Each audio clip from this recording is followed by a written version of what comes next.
Hello, everyone, and welcome to the Malthaus Games podcast. This is episode 9. I am your host, Delton, and with me this evening is my yellow player, Hayley. Hi there. So this is a podcast all about tabletop games. Board games, card games, RPGs here and there, which we haven't got to yet, but we will. And that's what we like to talk about. And on this show, we also like to drink beer. Now tonight, Hayley has something very sad to tell you. I'm not drinking.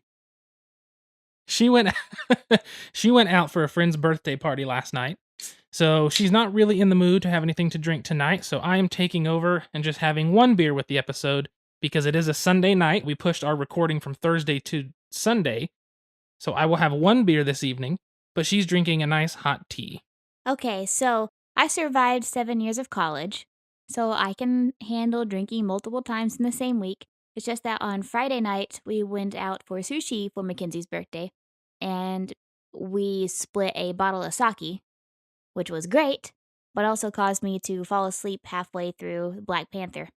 And then Saturday morning, everything was hunky-dory and great, and then my friends come in from Tulsa, and they say, hey, let's go to the bar tonight, her-der-der-der, have a girls' night, her-der-der-der-der-der.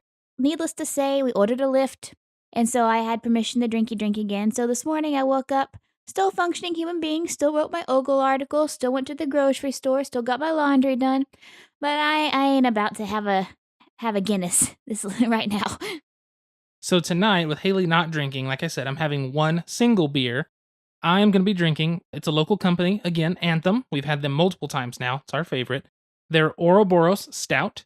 This is a 8.5 alcohol by volume, just a 12-ounce can. Aphotic, robust, arcane.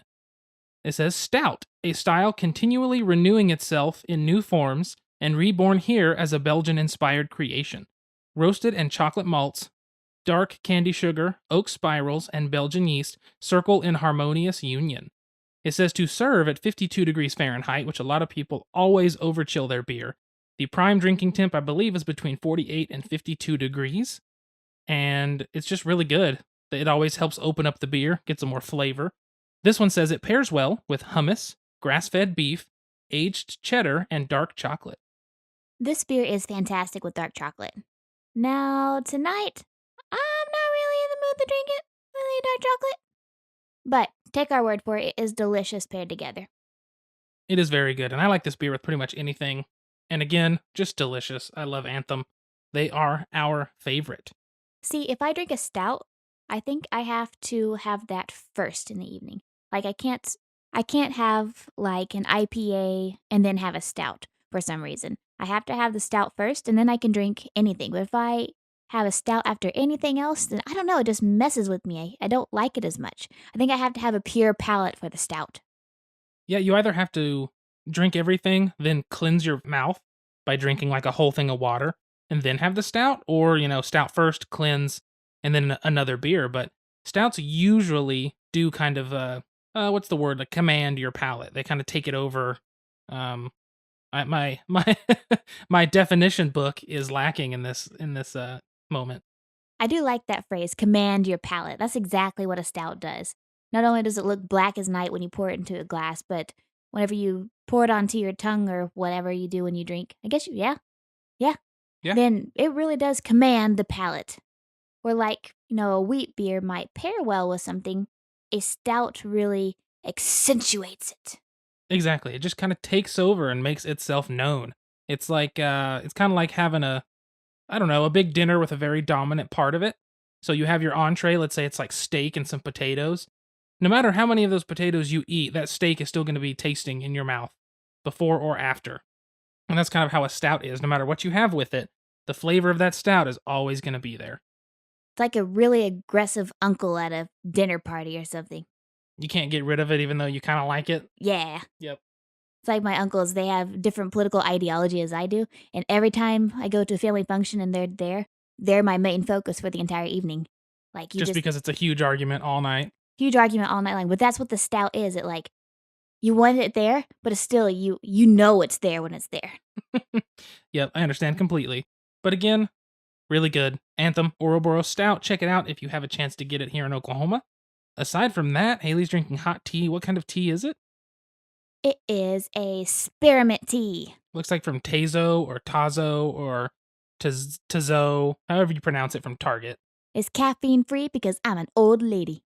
Yeah, we tend to drink caffeine-free tea in the evening so we can sleep, but it gives us that nice warm tea. Kind of I don't know, is it a mood it puts you in when you drink tea? Is that kind of it? We just feel fancy and relaxed. Well, what I do is I actually plan out my tea during the day. So in the morning, I drink coffee. I don't drink coffee after 10. Throughout the day, I drink a lightly caffeinated tea. By the time 5 o'clock rolls around, I switch to peppermint tea. And then right before I go to bed, I like to switch to cinnamon tea. Anytime I drink cinnamon tea, my brain shuts down. I kind of have it planned as well so that I never do any work while I'm drinking my cinnamon tea. Because I want it to be my brain, whenever I drink that cinnamon tea, that is my brain's cue to wind down. That makes sense. Psychology tricks. Yeah, exactly. It's kind of like the chewing different flavors of gum when you study, and then when you take the test, chew the same flavor as what you studied with in that subject. Oh, yeah. Kind of the same thing. You associate this flavor and smell with those things, and it helps put your brain in that mode. Right. That's exactly what I would use to tell people whenever I was a tutor. I used to tutor at Oklahoma State whenever I was an undergrad. And I would tell the people I tutored, literally, whenever you are studying political science, chew like Big Red. Whenever you're studying biology, chew juicy fruit. And then whenever you go into that classroom, chew that gum. Whenever you take that test, chew that gum. Only chew that gum then. It puts you in that state. I mean, they did a study, and I thought this was a joke whenever I first heard about it. It was my freshman year of college. Those who studied drunk performed better whenever they took the test drunk.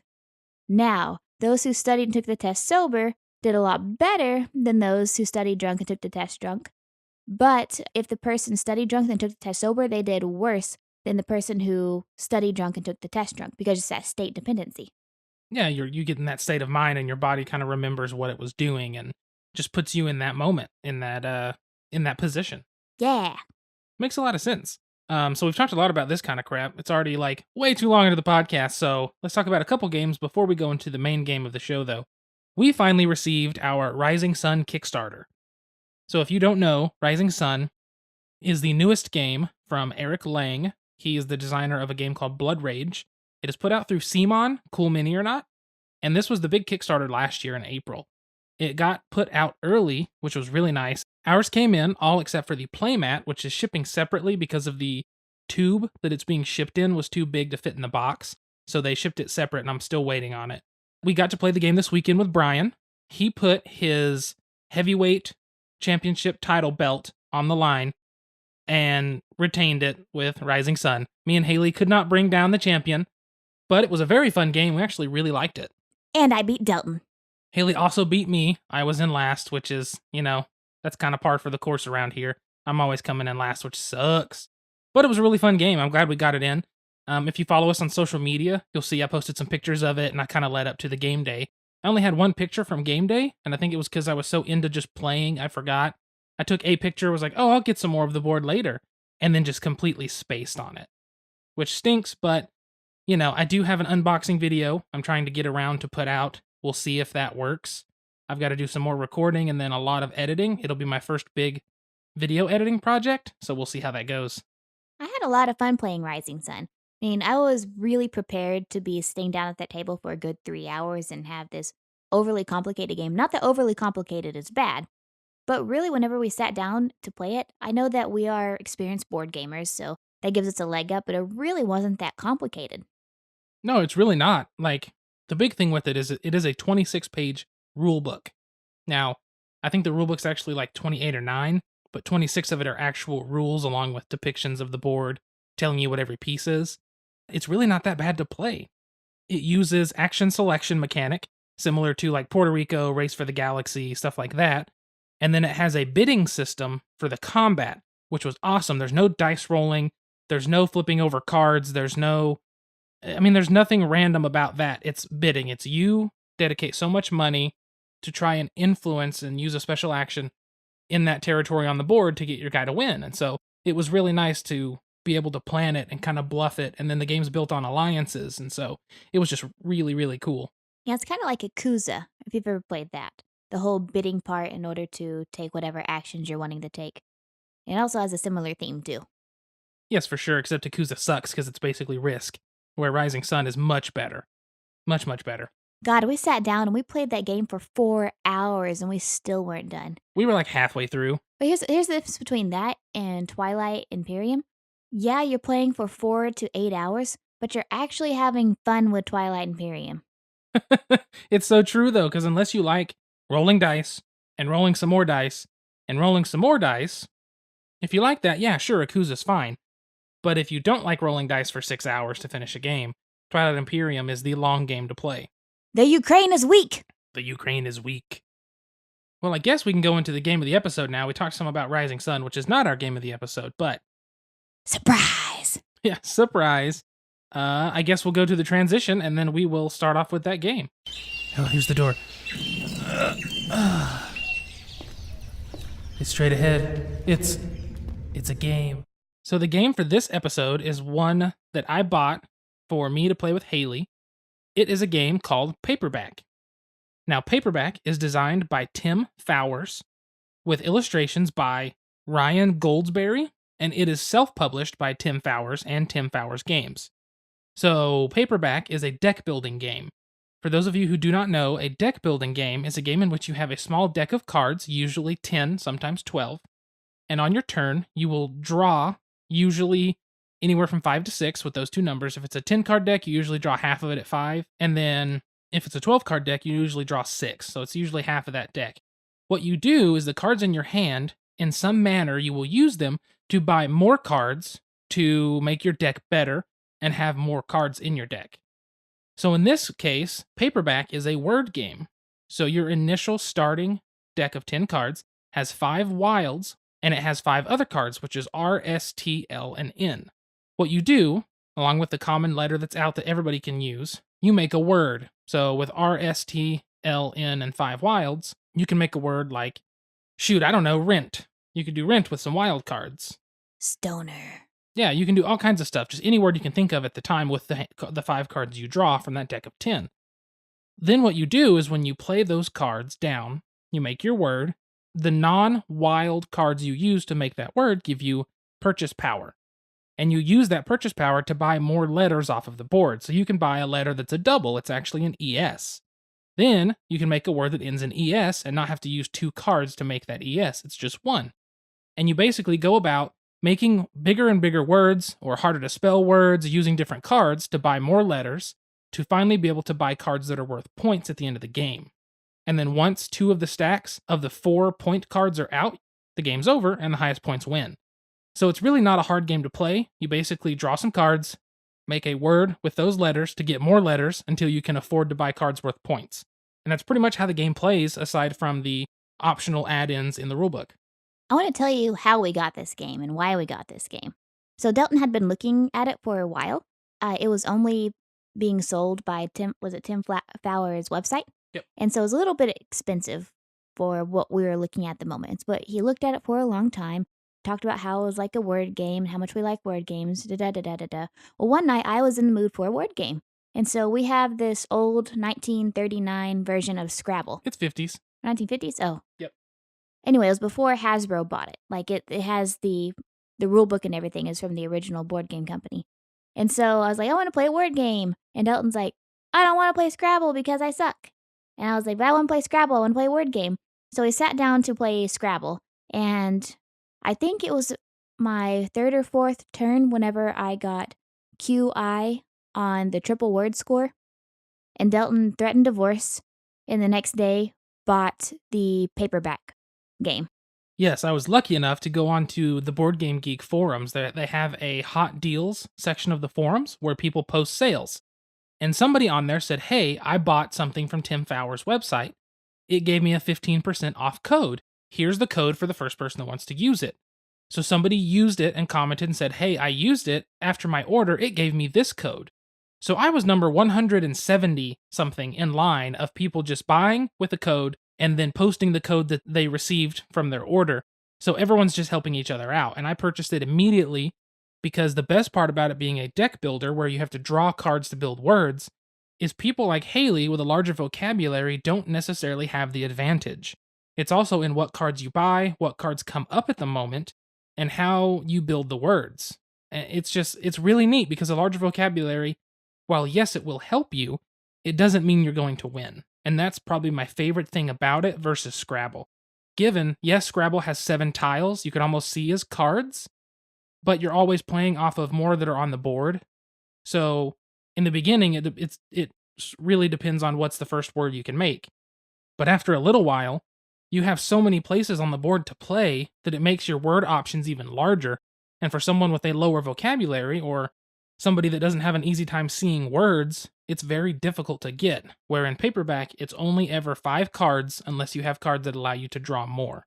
So it really does help people that aren't good at word games be able to win. It balances out. Yeah, I really do feel like it leveled it out quite a bit. I grew up playing Scrabble, so I feel like I have a kind of a leg up. I don't know if I necessarily have a larger vocabulary. Your dictionary book is pretty big. My definition book? Definition book. You have a master's degree in psychology. You have a higher vocabulary than I do. You're a psychology. You shut it. But yes, it does. It helps balance out the game, and we have really enjoyed it a lot. The box that it comes in is awesome because if you stand it up on its side, it looks like 3 books. So you could put it on a bookshelf and no one could tell, unless they really paid attention. But it's really neat. The artwork from Ryan Goldsberry, not Riled. What the hell? What kind of name is Riled? Please don't name your child that, people out there. And if you have a child named that, shame on you.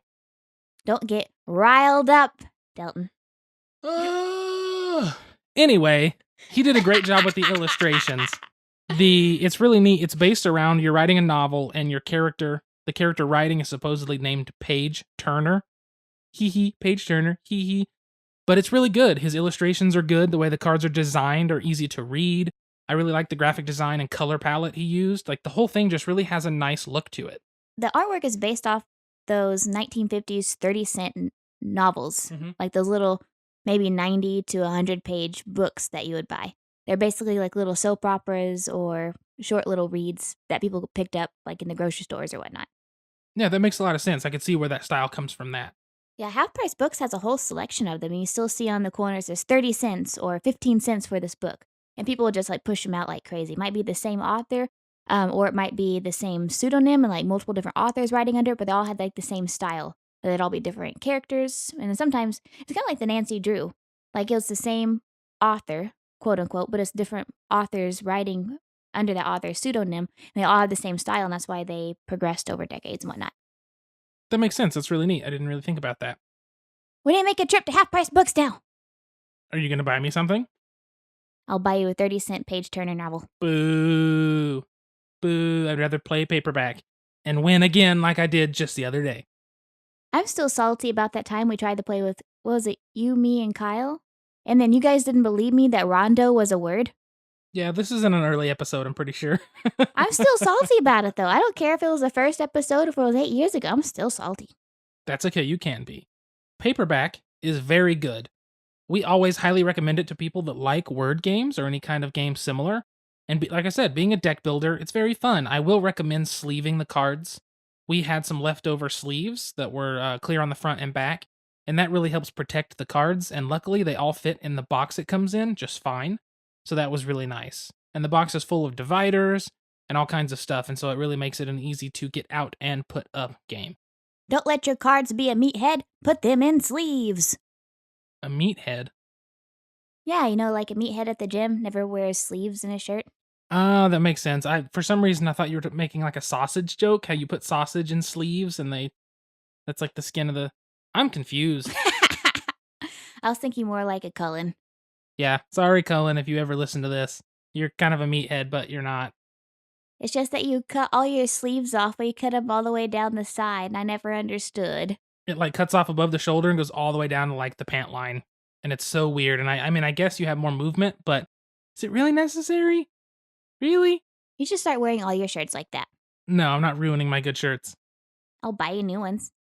Do you really want to pay for these? They're all my wrestling shirts are $25 a piece. I never said the wrestling shirts. That's a good point. You didn't, but I assumed you would want to cut those up. It's fine. Anyway, Paperback. Highly recommend it. Check it out. I think it's timfowersgames.com or something. If you just Google Paperback Game, it's one of the top search results, and you can go in and order it. It's not very expensive. It's under $30, I think. PB&J Games had it the other day. I was surprised. That's the first time I've seen it in store. Yes, our local shop, PB&J Games, down the road at 2nd and Western, or I guess it's Edmond Road and Western. Or maybe it's 178th and Western. I forget what that road's called out there. Is it 178th? Yes, 178. Yeah, I can't remember. I don't know. Anyway, it's at Western over by Sushi Bar and Ralph's Pharmacy. They have Paperback. Tim Fowers also does Burgle Bros about robbing a bank, and he also does a 2-player game called Fugitive that is a cat and mouse 2-player. He has hardback too, right? He also has Hardback that takes the Paperback playstyle and model and alters it a little bit to make it a different game. So apparently it's different enough that you can have both of them and get different experiences playing them. So I really want to see what it's like, but I really like Paperback, so I don't know. I want to get the expansion to Paperback sometime. So now that we finished Paperback, we wanted to go into the topic of the episode. Hey, what can I get you? I'd like a topic. Any special way? Make it a top shelf topic. Coming up. Enjoy. So for the topic of this episode, Paperback fits in perfectly. It is what games are cat friendly. We have a problem of we have 2 cats, one of which is very dumb, and they like to get up on the table and mess up our board games from time to time, especially if you have to walk away for any reason. So we wanted to bring up games that we thought were cat friendly because you could get up and walk away from the table if you had to, and they're not going to be able to mess it up much at all, if at all. So Paperback fits in perfectly because in Paperback, the only thing you have to worry with are the couple small decks of cards. There's like, I think 8 or 9 that are just set up on the table. So if they knock one of those decks over, you just kind of put it back together. There's no pieces that have to stay in place. There's no complicated board with, soldiers on it or anything like that. So it makes it nice because you can get up, and if the cat gets up there and knocks a couple over or lays on it, it's pretty simple to put back together, especially since all the cards are colored differently. So the cards that cost 2 cents versus 3 cents versus 4 cents are all different colors. So it's a nice cat-friendly game. We can get up, walk away from it, not a big deal. So we wanted to think, what's some more cat-friendly games for those of you cat owners out there, because we know a lot of board gamers are cat owners. One of us. So Hayley, what's some you can think of looking at the shelves now? Really, I think Cat Lady is a good one. I think because anything that is card-based. Because with Cat Lady, you have your cats laying out in front of you. If the cat gets up there and lays on your cards, you can just pick up the cat and move. Unlike something like, let's say, Santorini, you have all of these buildings that you're constructing. You are stacking little plastic pieces to make these, what would you call those? It's the island of Santorini in Greece. It's the white buildings with the blue dome tops. That's basically what you're creating. And Can Yes. you imagine trying to create that and then a cat jumping up there and just knocking it down like Penny would? I mean, it would ruin the game. You would have to start over, which luckily that game's fast, but yes, that would be bad. But really, any card-based game like Cat Lady, the cat's just going to jump up there and lay on your cards, like lay on your grid. So all you have to do is remove cat, extract the cat from the table, and bam, you're good. Yeah, Cat Lady would not be bad. The only thing I think you'd have to worry about, though, are the food tokens that you've put on your cats. That's the only thing. However, I read something on Twitter that blew my mind. What? AEG, who put out Cat Lady, were answering questions about Cat Lady. You can move the food that you put on the cats. But once it's been on a cat, it can't come off. It has to go into another cat if you move it.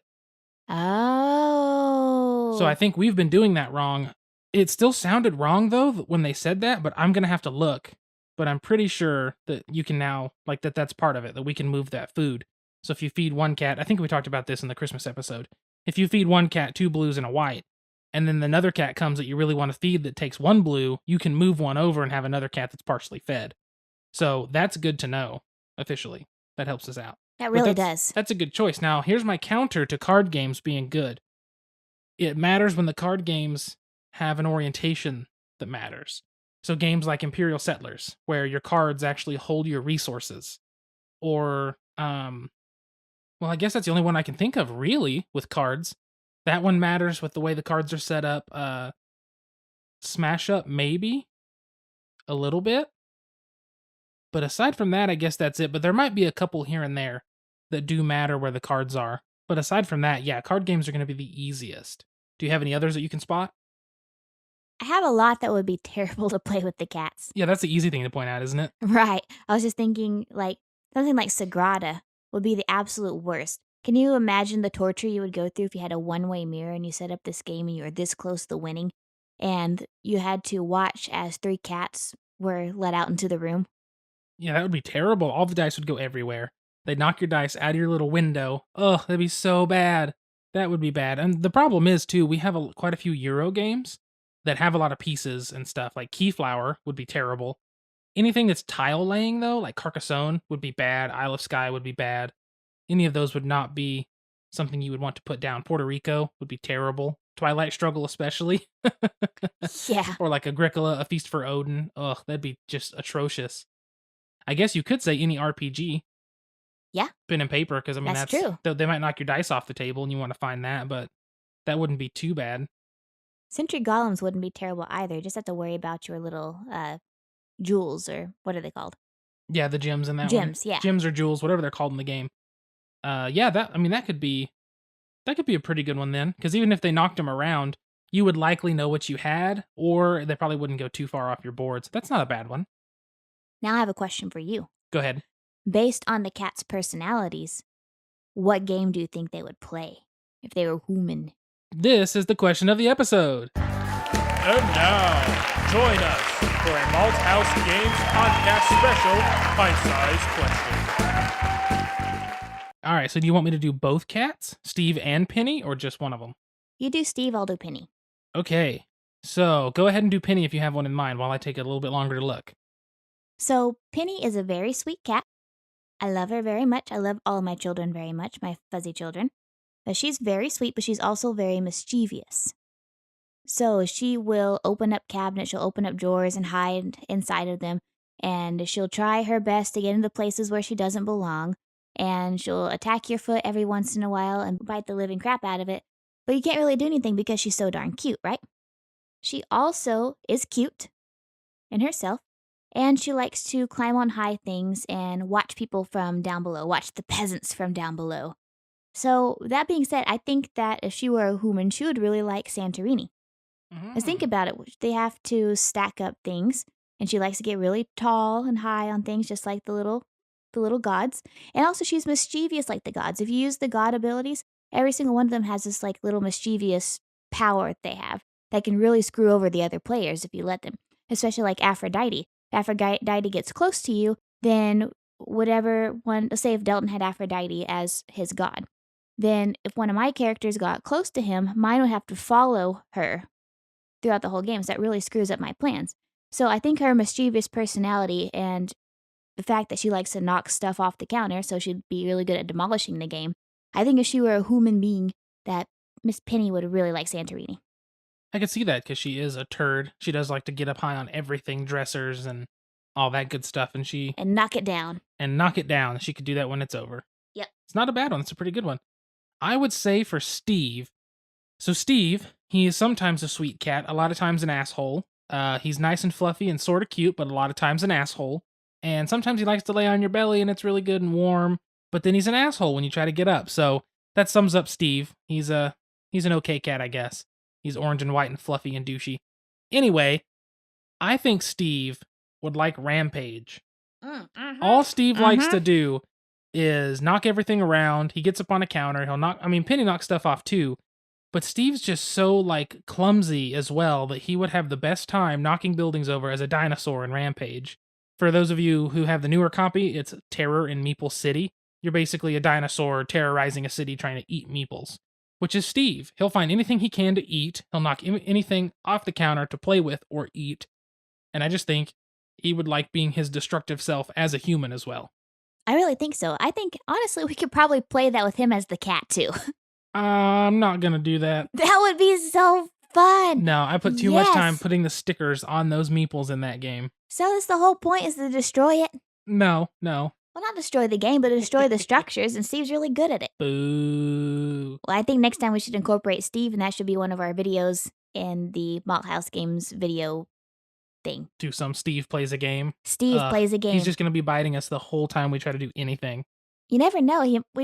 All we have to do is like move a little something, and his little paw goes whack, and there goes a building. We need to play Flick 'em Up with him. He can be the cowboys, and we can be the bat. He can be the lawmen, and we can be the outlaws. I think so. I think it's what they are. He would destroy me. I'm so bad at that game. My cat would probably destroy me in that game. Most likely, you are terrible at most dexterity games. I'm awful at dexterity games. So yeah, I think the cats. So you said Penny with Santorini and Steve with Rampage. I think those are both good choices. Here's a good question. If Steve and Penny sat down to play Mr. Jack, best 2 out of 3. No. Yeah, best 2 out of 3. Who do you think would win of the two cats? I think Steve would be too fixated on what he was doing to even pay attention to what Penny was doing. So he would be planning his own moves, and then forget that he's playing with another human being. And so I think that would get the best of Steve, and I think that Penny would dominate. It might take Steve 4 to 5 times to really click that he has to watch what the other person's doing, not just watch what he's doing. So best 2 out of 3, Penny would win really quickly. I think that's accurate. She does seem like the smarter, more intelligent cat. I agree with that. Steve's just dumb. But I also think that Steve wouldn't be afraid to be ruthless if we were to play something with a trader mechanic. He would be the traitor in Dead of Winter and just annihilate us. All of us. Oh gosh, he would be the dirty Cylon, wouldn't he? He would be the dirty Cylon. He would pull a Zack and be a Cylon. Boo. Never forget. That's so funny. Well, I think that pretty much wraps up this episode. I feel like it's slightly shorter than the past couple, but that is all right. I also feel like we have a lot of problems being that we projected our cats' personalities into board games. Well, when you spend every waking moment with those animals. I mean, I didn't do Hershey, though. The little chihuahua. I think he would just hate them all. You don't think he'd be a gamer? No, he's too grumpy. He just wants to sit in my lap. He'd probably like Strike, and that's it. Only just one of those old men that just play like, what? Chicken Feet. Chicken Feet? What the hell is Chicken Feet? It's a domino game. Okay. Anyway. Okay, you gotta keep in mind that I was at a senior citizen center every Sunday.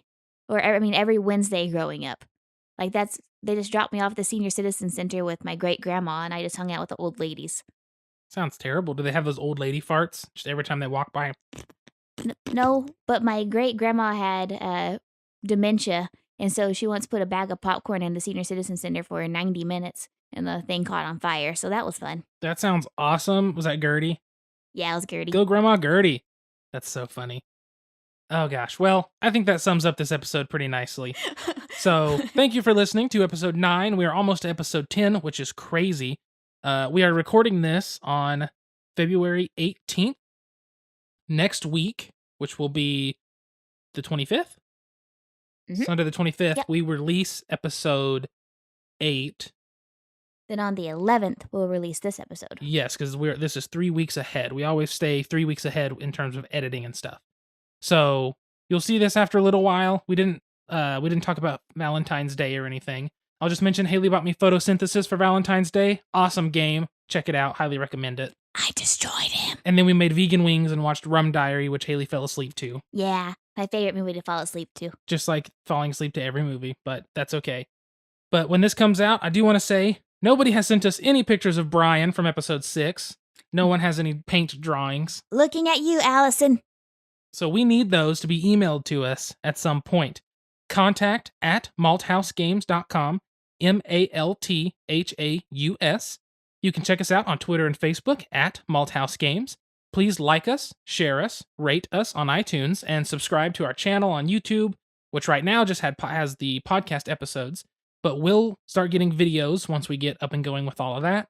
You can check me out on Twitter or Facebook @DeltonBrack, and you can check Hayley out on Twitter SQUIRRELLYGEEK. That is Squirrely Geek, and you can find her on Facebook as well. Send us an email. We'd like to hear from you. If you like the show, if you hate the show, what you think we should change or keep. I may not listen to you, but I'd like to have a little bit of feedback here and there. Follow us and let us know what's going on. But until then, just sit back, relax, have a drink, and play some games. We'll see you soon. Bye, everyone.